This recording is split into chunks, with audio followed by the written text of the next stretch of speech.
Hey guys, welcome back to my another vlog. আজি 15 August independence day, সেইকাৰণে আজি blog এটা বনাম বুলি ভাবিলোঁ। চ' আজি আমি গৈ আছোঁ পুলিচ ৰিজাৰ্ভ নলবাৰী। চ' বলক আপোনালোকক দেখাই যাবলৈ চেষ্টা কৰিম। যোৱাবাৰতো লকডাউনতে গ'ল, চ' এইবাৰ ক'ভিড আছে যদিও চেষ্টা কৰিছোঁ আপোনালোকক দেখাব যিখিনি পাৰোঁ। নলবাৰী টাউনৰ ৰাস্তাৰ পৰিৱেশ, একজাক বৰষুণত এনেকুৱাকৈ একাঠুকে পানী।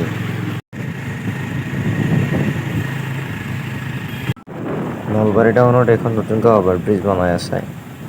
সেই অভাৰব্ৰিজখনৰ কাম সম্পূৰ্ণৰূপে হোৱা নাই, সেইকাৰণে ধৰক মানুহখিনি কাষেৰে যাব লগা হৈছে। সেইকাৰণে অলপমান মাজে মাজে জামৰ সমস্যা হয়। আহি পালোঁ দিয়ক হাইৱে। এতিয়া অলপমান পিছতে যাই পাম পুলিচ ৰিজাৰ্ভ। চ' আপোনালোকক ভিতৰত যাই দেখি আছোঁ ভিতৰৰ পৰিৱেশ।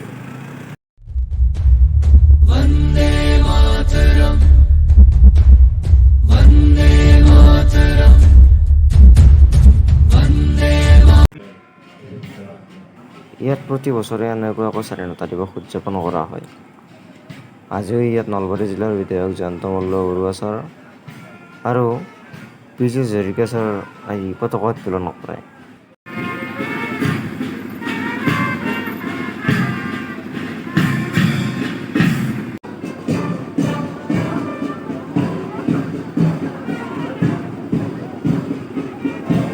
কুচকাৱাজ প্ৰদৰ্শন হ'ল মাননীয় মুখ্যমন্ত্ৰী হাজৰিকাদেৱে অভিবাদন গ্ৰহণ কৰিলে।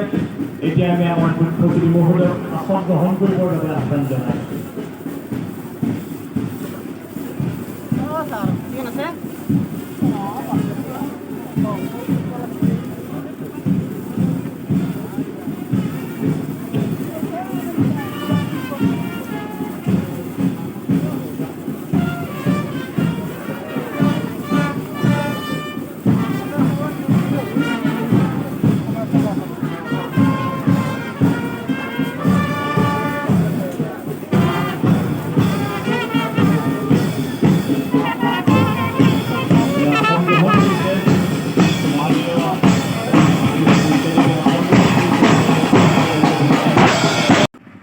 মোৰ ফালৰ পৰাও অসমবাসী ৰাইজলৈ ৭৫তম স্বাধীনতা দিৱসৰ আন্তৰিক শুভেচ্ছা জ্ঞাপন কৰিলোঁ।